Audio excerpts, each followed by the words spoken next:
Hola amigos, hoy no vamos a hacer una comparativa entre dos coches, vamos a hacer una comparativa entre dos formatos. Voy a intentar explicarte qué es lo mejor para ti, un SUV o un compacto. Y al final del vídeo voy a intentar explicarte con qué criterio vas a tomar la decisión si te ves en esta tesitura. Empezamos. Para escoger tu próximo coche, visita quecochemecompro.com, el comparador de Diario Motor.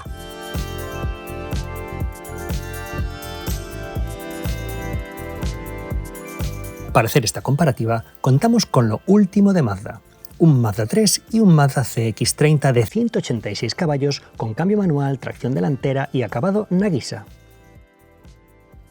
Pero lo que hoy nos importa es que son dos coches idénticos, excepto por la forma de la carrocería, y por eso nos permiten una comparación perfecta entre ambos formatos. Antes de nada, vamos a empezar por lo más obvio. Echemos un vistazo a las dimensiones. A la vista de la tabla, sabemos que el SUV es 6,5 centímetros más corto que su hermano compacto. También es 1 centímetro más ancho y 10 centímetros más alto. Gana 4 centímetros de altura libre del suelo y solo pesa 45 kilos más. Así pues, se nos cae el primer mito de los SUV, grandes y pesados.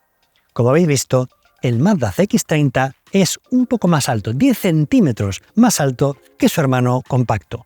4 de esos centímetros van a altura libre del suelo y los otros 6 irán al habitáculo. A cambio, es 6 centímetros y medio más corto, es decir, el CX-30 es más compacto que el compacto y será, por tanto, más fácil de aparcar. Es cierto que otros SUV son mucho más pesados que su equivalente compacto, pero hemos escogido estos dos precisamente para acercarlos al máximo y demostrar que en el mercado hay de todo, y basta con buscar en la marca adecuada para encontrar el producto correcto. Por otro lado, la diferencia de masa es de tan solo 45 kilos. Apenas la diferencia entre tener el depósito lleno o vacío. Es muy poquito. Veamos ahora los maleteros. Empecemos por el Mazda 3, el compacto. Este maletero tiene apertura mecánica, incluso en el acabado tope de gama Nagisa.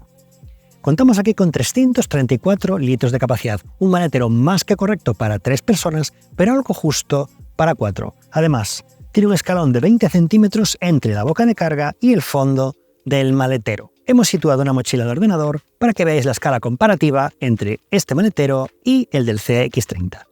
Vamos a echarle un vistazo. En este caso, contamos con apertura eléctrica en el mismo acabado Nagisa que veíamos en el Mazda 3. Este maletero tiene 430 litros de capacidad. Es un buen maletero para 4 personas y algo justo para 5. Pero no solo eso. Aquí tenemos la misma altura en la boca de carga que en el compacto y sin embargo tenemos el maletero perfectamente enrasado. No hay escalón. Además, la boca de carga es más ancha y mucho más alta. Por otro lado, en este caso sí tenemos un doble fondo que podemos aprovechar eliminando esta bandeja y haciendo el maletero todavía más amplio. Los maleteros son igual de anchos. El del Mazda 3 es un poquito más profundo, pero la gran diferencia se produce en la altura. Esta altura es mucho mayor que la que nos ofrece el Mazda 3, además de que el acceso es mucho más amplio. Aquí tenemos la misma mochila de antes en el maletero del CX-30. Como veis, la boca es mucho más grande y la profundidad también lo es. En el doble fondo, en torno al subwoofer, tenemos los mismos huecos pequeñitos que tendríamos también en el Mazda 3. Esta parte del coche es prácticamente idéntica. Así pues, tenemos una diferencia de casi 100 litros a favor del SUV y además una toma de carga más amplia y más cómoda. ¿Pero qué pasa si abatimos los asientos? Ahora la diferencia de 96 litros inicial se ha convertido en 387 litros más en el SUV que en el compacto.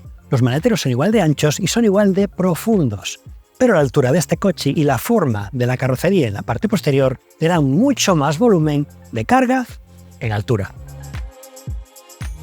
Queda claro que para hacer una mudanza, el SUV está más capacitado, pero veamos ahora el interior, que vamos a dividir en 3 bloques: facilidad de acceso, ergonomía y espacio real. Vamos para adentro. Empecemos por el acceso al Mazda 3. al compacto. 1,44 m de altura total de coche. Abrimos la puerta y nos encontramos un asiento que me queda más o menos a la altura de ni siquiera la rodilla.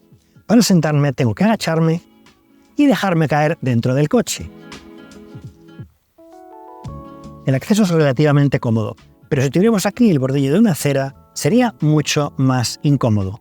Por otra parte, al salir ocurre lo mismo.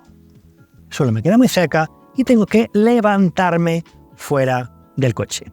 En el CX-30 tenemos 1,54 m de coche, 10 centímetros más de altura, y eso se nota al entrar y salir, incluso en una superficie plana.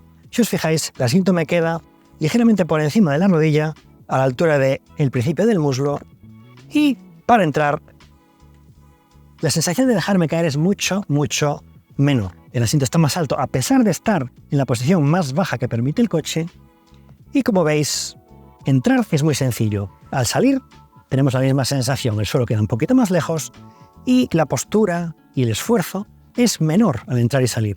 Para personas de cierta edad o simplemente gente que no sea especialmente ágil, la diferencia puede ser un abismo, y mucho más si nos enfrentamos a una acera pegada al coche. En ese caso, la diferencia puede ser entre un esfuerzo muy grande o salir del coche fácilmente. Si os fijáis, en el Mazda 3 mi postura es bastante estirada. Llevo el asiento abajo de todo y pongo el pie en el reposapié izquierdo. Y si os fijáis, tengo que ponerlo muy lejos de mi cadera, con las piernas muy horizontales y muy estiradas hacia adelante. La razón es que este coche es más bajito y las piernas tengo que ponerlas en algún sitio. Por lo tanto, ocupan mucho espacio longitudinal. La postura también es mucho más deportiva. Pero es verdad que en viajes largos, llevar las piernas estiradas quizá no sea tan cómodo como ir en una postura más sentada y más natural. En el CX-30, con el asiento abajo del todo, tenemos una postura de conducción y un ángulo de la pierna un poquito más vertical. Esto permite que ocupe menos longitud y permite que el coche sea más corto a la vez que es más amplio. Esta postura, con las piernas más verticales, es más cómoda en viajes largos, aunque también resulta algo menos deportiva. Y en el apartado de espacio interior, en el Mazda 3, tenemos una postura de conducción que debería ser el canon de las posturas de conducción. Es un puesto de conducción envolvente, con una ergonomía perfecta, y es uno de esos pocos coches que en vez de sentarte dentro, tienes la sensación de llevarlo puesto como una prenda de vestir. El montante delantero me queda cerca de la cabeza, el techo tampoco me queda demasiado lejos, igual que la puerta, que me envuelve y me rodea. La sensación deportiva es perfecta y tengo un parabrisas muy inclinado que empieza muy cerca de mí y acaba muy lejos. En el CX-30 los mismos mandos están dispuestos exactamente en la misma posición que en el compacto. Sigo teniendo la sensación de que el coche me envuelve, de que lo llevo puesto, la diferencia de altura del techo no es muy grande y la principal diferencia es la postura de las piernas, un poquito más verticales como os decía antes, pero por todo lo demás sigue siendo un coche que te transmite la sensación de llevarlo puesto. Esto es algo poco habitual en un SUV, pero Mazda, en este caso concreto, sí que lo consigue. Acceso a plazas posteriores, Mazda 3. El ángulo de apertura de la puerta es muy bueno, pero la altura sigue siendo 1,44 m en la cota máxima. Con la forma de la puerta tan redondeada y la altura tan baja del asiento, me costaría bastante trabajo meter y sacar un niño de su sillita infantil. Y además sería una tortura para la espalda agacharme y ponerlo en su sitio o ayudarle a ponerse el cinturón de seguridad. Además, el acceso, como es más bajo y el marco es más estrecho, también me cuesta más. Fijaos lo que tengo que hacer para entrar y fijaos lo que tengo que hacer para salir. De hecho, de forma natural me daría con el marco de la puerta si no agacho la cabeza. Acceso al Mazda CX-30, 10 centímetros más alto. Ángulo de la puerta excelente para entrar y salir. Altura mucho mejor. El asiento me queda mucho más cerca y podría meter más fácilmente un niño pequeño en su silleta de bebé, haciendo mucho menor esfuerzo en mi espalda. Aunque hay que reconocer que este recorte en la puerta trasera nos impide un poquito estar totalmente cómodos como lo estaríamos con una puerta un poco más cuadrada. Pero aún así, la altura es crítica y fundamental para que esta operación sea fácil. Vamos a ver, al entrar y salir, qué es lo que sucede. La altura del asiento es mucho más natural con respecto al suelo y la operación de entrada es tremendamente fácil. Y para salir, como el techo no se recorta tanto como en el otro coche, puedo salir de forma natural sin ningún problema. Veamos ahora la postura de viaje en las plazas traseras del Mazda 3. En este caso llevo la cadera bastante baja y las piernas algo encogidas con las rodillas un poquito altas respecto a mi cadera. ¿Por qué? Porque toda la longitud del coche se la ha comido el conductor en su postura natural estirada y aquí nos queda menor espacio. Esta postura de viaje sería más cómoda si el asiento estuviera más alto y, por supuesto, si tuviéramos más espacio con el asiento delantero. De hecho, tenemos entre el respaldo y mi rodilla 10 centímetros exactos. En el CX-30 tenemos una postura de viaje más alta en el asiento trasero. Eso hace que mis piernas descansen mejor en la banqueta, que las piernas cuelguen más hacia abajo y que tenga una sensación de espacio mayor. De hecho, la sensación de espacio no es del todo real, porque si medimos la distancia de mi rodilla al asiento, apenas tengo 11 centímetros, solo 1 centímetro más que en el Mazda 3. Pero la sensación de desahogo y la sensación de comodidad, sobre todo en viajes largos, aquí es bastante mejor. Veamos ahora la sensación de espacio dentro del Mazda 3. Fijaos que la ventanilla se va recortando a medida que va hacia atrás y el techo va cayendo a medida que va hacia atrás. Casi me rozo con el techo, me quedan 2 dedos justos, 2,5 hasta el techo desde mi cabeza. Yo mido 1,74 m con el asiento colocado para mi posición y todo en el coche se cierra hacia mí y me hace tener la sensación de estar un poco enclaustrado con esta ventanilla tan corta y la ausencia de cristal panorámico en el techo. Si me voy a la plaza central, tenemos un túnel de transmisión enorme que molesta bastante y fijaos lo que sucede. En mi postura natural de viaje, toco con la cabeza, que no con el pelo, en el techo del coche. Esto pasa muy pocas veces y solo pasa cuando los coches bajan mucho el techo hacia la parte de atrás con forma de compacto redondeado o con forma de coupé. Este es uno de esos casos. Una persona más alta que yo sería imposible que viajase aquí. En el CX-30 tenemos una situación un poco distinta. La caída de techo es mucho menor, con lo cual tenemos una ventanilla horizontal que no se me cierra, mucho más amplia, mucha más sensación de entrada de luz, mucha más altura libre al techo, más de 5 dedos de altura libre al techo. Por alguna razón, en este coche hay aireadores traseros y en el Mazda 3 no los hay, no me preguntéis por qué, y se produce una situación curiosa. El asiento trasero, tanto la banqueta como el respaldo, son la misma pieza en un coche y otro, es decir, la anchura es la misma y el asiento es el mismo. Sin embargo, aquí se viaja con más sensación de desahogo porque hay más aire aquí dentro y las paredes nos quedan algo más lejos de la cabeza. En la plaza central tenemos el mismo túnel muy molesto de transmisión que en el otro coche, pero aquí me sobran 4 dedos hasta el techo. Aquí podría viajar una persona como yo o más alta que yo sin ningún problema de altura. Aunque este no es un coche quizás para 5 personas y sí lo recomendaría más bien para 4. Con lo visto hasta ahora, el SUV tiene un acceso mucho más sencillo, es más amplio interiormente y tiene mayor maletero. También es más fácil de aparcar porque es más corto. Y todo ello a cambio de solo apenas 45 kilos de masa total. Con todas esas ventajas tan evidentes, ¿por qué alguien quiere comprarse un compacto en lugar de un SUV?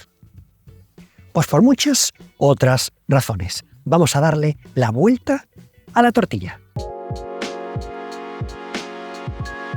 Antes de probar ambos coches, sigamos viendo algunos datos. Los dos montan el mismo motor y caja de cambios. Las diferencias que vemos en esta tabla se deben a la carrocería y a la desmultiplicación que introduce el diferencial. Vemos que el CX-30 es casi un 6% menos veloz, casi un 4% más lento en aceleración y consume un 5,5% más. A la vista de los números, el precio de tener un coche más cómodo, amplio y práctico lo pagaremos en prestaciones y consumos, aunque en el caso de Mazda esa diferencia no es muy grande. Cada uno tendrá que juzgar, sobre todo, si le compensa pagar un 5,5% más de gasolina en cada repostaje, a cambio de las ventajas de tener un coche más amplio. Para entenderlo mejor con números, una persona que haga 15.000 kilómetros al año tendría que echar un depósito más, que son unos 70 euros de coste extra cada 12 meses. Vamos ahora a conducirlos en busca de nuevas diferencias. Vamos con la dinámica y empezamos con el Mazda 3. Ambos coches comparten todo el interior, son igual de silenciosos, tienen todos los mandos iguales, el volante, la palanca de cambios. Por cierto, la palanca de cambios es quizás lo que más me gusta de estos coches, es absolutamente deliciosa, y la ergonomía del puesto de conducción es absolutamente perfecta. Tanto conduciendo a fondo como conduciendo suavemente, es un coche que te envuelve, te acompaña y en el que viajar con gran comodidad. Pero vamos a ver la dinámica en curva para comprobar cómo se comporta este coche. Voy a coger esta curva un poco fuerte. La suspensión es muy firme, me mantiene el coche justo donde yo quiero. La dirección es ultra precisa. Y esta suspensión, que es un pelín seca en badenes, se convierte en nuestro mejor aliado para disfrutar de una conducción realmente deportiva, sin llegar a hacer el coche incómodo. Es una conducción ágil, es una conducción dinámica y es una conducción que se puede decir que es de las pocas que quedan en el mercado para realmente disfrutar conduciendo. Incluso el tacto de dirección es comunicativo y nos permite saber cuánta adherencia queda debajo de las ruedas en todo momento. La dinámica del compacto debería ser muy superior a la dinámica del SUV, al ser este último un coche más alto, con el centro de gravedad más arriba y por tanto se supone que algo más torpe. Pero vamos a verlo ahora mismo. Vamos con el SUV, vamos con la dinámica del CX-30. La verdad es que los dos coches se parecen tanto que me resulta difícil, una vez sentado dentro, saber en cuál de los dos voy, porque todo es idéntico. Es verdad que la postura de conducción es un poquito más alta en este coche, pero por todo lo demás es imposible distinguirlos. Pero vamos con la dinámica y vamos a centrarnos bien en las sensaciones que nos transmite este coche. En principio es un coche más alto, en principio es un coche más torpe y un poquitín más pesado. Pero vamos a ver qué hace dentro de una curva cerrada a una velocidad ligeramente superior a la recomendable. Cogemos la curva con fuerza y vemos que la suspensión inclina muy poquito, mantiene un control perfecto de la carrocería, el acelerador me sigue permitiendo abrir y cerrar la curva sin tocar el volante, lo cual me gusta muchísimo, y es verdad que se siente un poquito más alto y se siente que quizás, no diría que inclina un poco más, pero como la suspensión tiene un pelín más de recorrido, puede ser que el comportamiento sea distinto por matices, pero voy a hacer algo que nunca hago en las pruebas dinámicas, que es parar el coche y explicaros una cosa que me interesa un montón. Yo soy probador de coches y pruebo cientos de coches.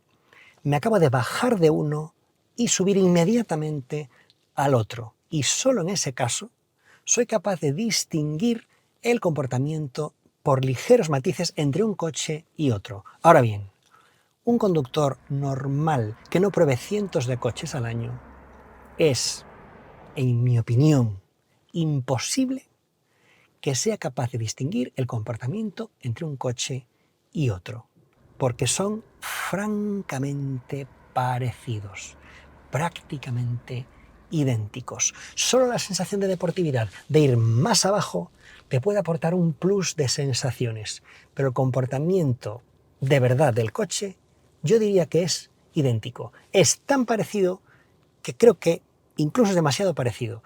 Y en el caso del SUV, quizás Mazda podría haber hecho una suspensión más blandita para hacer un coche más familiar y algo más confortable. Pero no lo ha hecho. Así que, por comportamiento, yo os diría que, más por la postura que por otra cosa, me quedo con el Mazda 3, pero el margen es estrechísimo. En este caso nos pasa lo mismo que antes. Otras marcas sí hacen el comportamiento de sus compactos muy diferente de los SUV, pero hemos escogido la ingeniería de Mazda para mostrar que no es imposible encontrar un SUV que no renuncie a una dinámica soberbia. Todo esto está muy bien, pero ¿cuál es la diferencia de precio entre uno y otro? Vamos a verlo. El Mazda 3 en acabado Nagisa con motor e-Skyactiv X de 186 caballos, cambio manual y tracción delantera cuesta oficialmente 33.550 euros, mientras que la misma versión del CX-30 se va a 37.690. Y atención, porque aquí podría estar la primera gran diferencia de la comparativa. Son casi 4.000 euros de recargo por la carrocería SUV, que viene siendo un 12% del precio. Esto sí que es para pensárselo. Esta diferencia es bastante común a todos los fabricantes. Estos coches deberían tener un coste de producción casi idéntico, teniendo en cuenta sus características. Y sin embargo, da la sensación de que las marcas le meten bastante más margen a los SUV, por su mayor atractivo para el público, que a los compactos. Y hasta aquí nuestra comparativa entre SUV y compacto, pero no vamos a cerrarla sin sacar antes algunas conclusiones que creo que son muy importantes. Hemos visto que las ventajas principales del SUV son su amplitud y su practicidad general, mientras que el compacto tiene la gran ventaja de un precio sustancialmente más bajo, además de un pequeño plus en prestaciones, comportamiento y consumos. Pero la pregunta sería, ¿cuál te comprarías tú? En mi opinión, tú te comprarías sencillamente el que más te guste. Si te gusta más el compacto, te contarás a ti mismo una historia que justifique su compra. Y si te gusta más el SUV, te contarás una historia diferente que justifique su compra. Si somos capaces de justificar biplazas descapotables, ¿por qué no vamos a hacerlo con coches tan parecidos? Al final, el que más nos gusta en la compra emocional puede mucho más, en general, que los argumentos objetivos. Si os ha gustado el vídeo, por favor, dadle a me gusta, suscribiros al canal y activad la campanita para que os lleguen las alertas de todos nuestros vídeos. Y nos vemos en la próxima.